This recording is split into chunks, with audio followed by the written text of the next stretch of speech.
प्राचीन समय की बात है। भारतवर्ष के उत्तर पूर्व में एक राज्य हुआ करता था, महेंद्रगढ़। उस राज्य के राजा हर्षवर्धन बहुत ही दयालु और पराक्रमी राजा थे, जिनके राज्य में उनकी सारी प्रजा बहुत ही खुश और सभी सुख सुविधाओं से परिपूर्ण थी।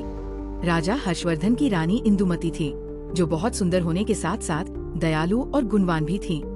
वे अक्सर राजा के साथ मिलकर प्रजा के हित के लिए कई कार्य किया करती थी। उन दोनों के प्रजा के प्रति समर्पण और अपनेपन के कारण सारी प्रजा राजा के साथ साथ रानी इंदुमती से भी बहुत प्रेम करती थी। परंतु बीते कुछ दिनों में राजा और रानी बहुत दुखी रहने लगे थे। इसका मुख्य कारण ये था कि उनकी कोई संतान नहीं हुई थी, जबकि उनकी शादी को कई वर्ष हो चुके थे। तब किसी महात्मा ने उन्हें सलाह दी कि उन्हें ब्राह्मण भोज कराना चाहिए, जिससे उन्हें अवश्य ही आशीर्वाद स्वरूप संतान प्राप्ति होगी। महात्मा की बात मानकर राजा ने आने वाली बुद्ध पूर्णिमा को एक बहुत बड़ा ब्राह्मण भोज रखा।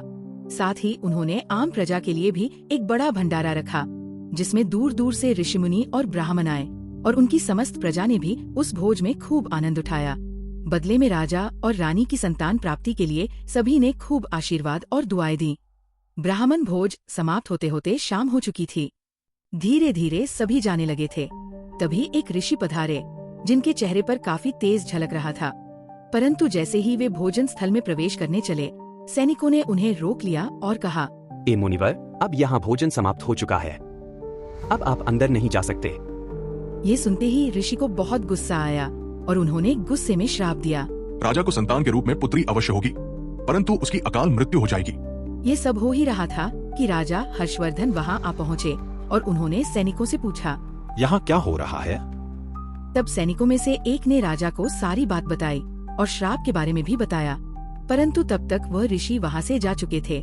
राजा ये सुनकर बहुत घबरा गए और उन्होंने तुरंत ही सैनिकों को आदेश दिया, उन ऋषि को ढूंढो और मुझे उनके पास ले चलो। कुछ दूर चलने पर सैनिकों ने वह ऋषि फिर से देखे तो तुरंत उन्हें रोका और राजा को बुलाया। राजा ऋषि के पास पहुँचते ही उनके चरणों में गिर पड़े और क्षमा मांगने लगे।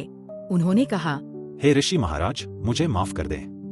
मेरे सैनिकों को आपके बारे में पता नहीं था। कृपया करके मुझे क्षमा कर दें और जो आपने श्राप दिया है उसे वापस ले लें। राजा गिड़गिड़ाकर वहीं रोने लगे। तब जाकर ऋषि का दिल थोड़ा पिघला और उन्होंने कहा, मैं श्राप तो वापस नहीं ले सकता, परंतु आगे जानने के लिए नीचे वीडियो बटन पे क्लिक करें।